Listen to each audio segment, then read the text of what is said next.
பார்க்க போகிற டிஷ்ஷு தட்டு வடை. இதுக்கு தேவையான பொருட்கள் என்னென்னு பார்க்கலாமா?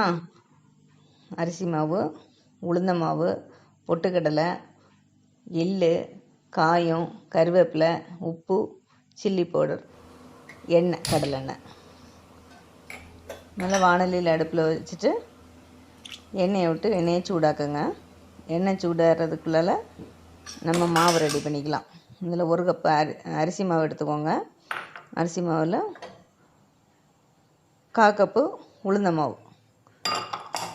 மாவு சேர்த்துட்டு அது கூட நம்ம மற்ற பொருட்கள் எல்லாம் சேர்க்குறோம். இப்போ நம்ம பொட்டுக்கடலை போட்டுறோம். பொட்டுக்கடலை போட்டாச்சு. இந்த இடத்துல ஒரு 2 ஸ்பூன் எள் சேர்த்தாச்சு. இந்த இடத்துல கொஞ்சம் காயப்பொடி,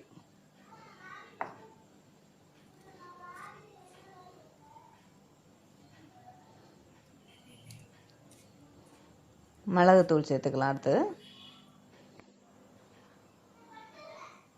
1 ஸ்பூன் மிளகுத்தூள் சேர்த்தாச்சு. உப்பு தேவையான அளவு போட்டு நல்லா எல்லாத்தையும் மிக்ஸ் பண்ணிக்கணும்.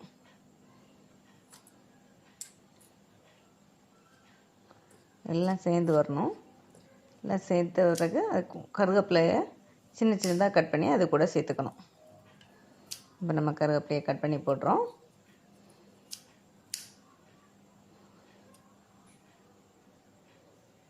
இதையும் நல்லா மிக்ஸ் பண்ணிக்கணும். மிக்ஸ் பண்ணி தண்ணி விட்டு நல்லா பசைஞ்சு எடுத்துக்கணும்.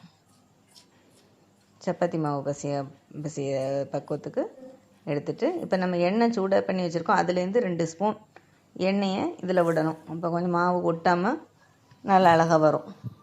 அதையும் விட்டு நல்லா பிசைஞ்சு எடுத்துக்கணும். இப்போ நம்ம சப்பாத்தி மாவு பதத்துக்கு உருட்டி வச்சாச்சு. இப்போ ஒரு பிளாஸ்டிக் பேப்பரில் கொஞ்சம் எண்ணெய் தடவிட்டு இதுலேருந்து கொஞ்சம் மாவு எடுத்து நம்ம இப்போ தட்டைக்கு தட்டுறோம். நல்லா பரப்பி தட்டிட்டு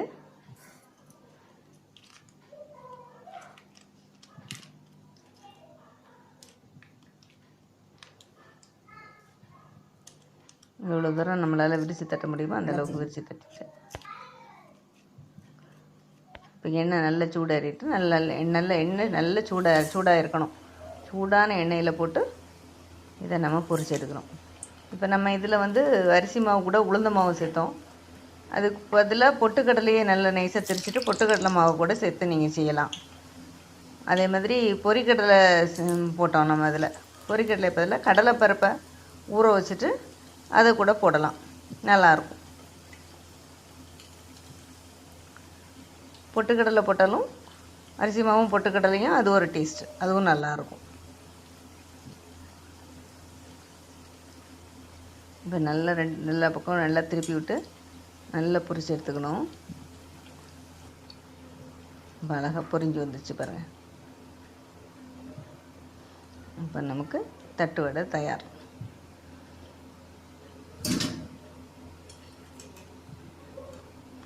ஸ்நாக்ஸுக்கெல்லாம் சூப்பராக பிள்ளைங்க சாப்பிடுவாங்க.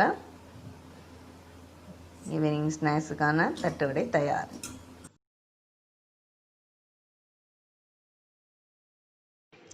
செஞ்சு பாருங்கள். பிடிச்சிருந்தால் லைக் பண்ணுங்கள், ஷேர் பண்ணுங்கள், மறக்காமல் சப்ஸ்கிரைப் பண்ணுங்கள். தேங்க்யூ.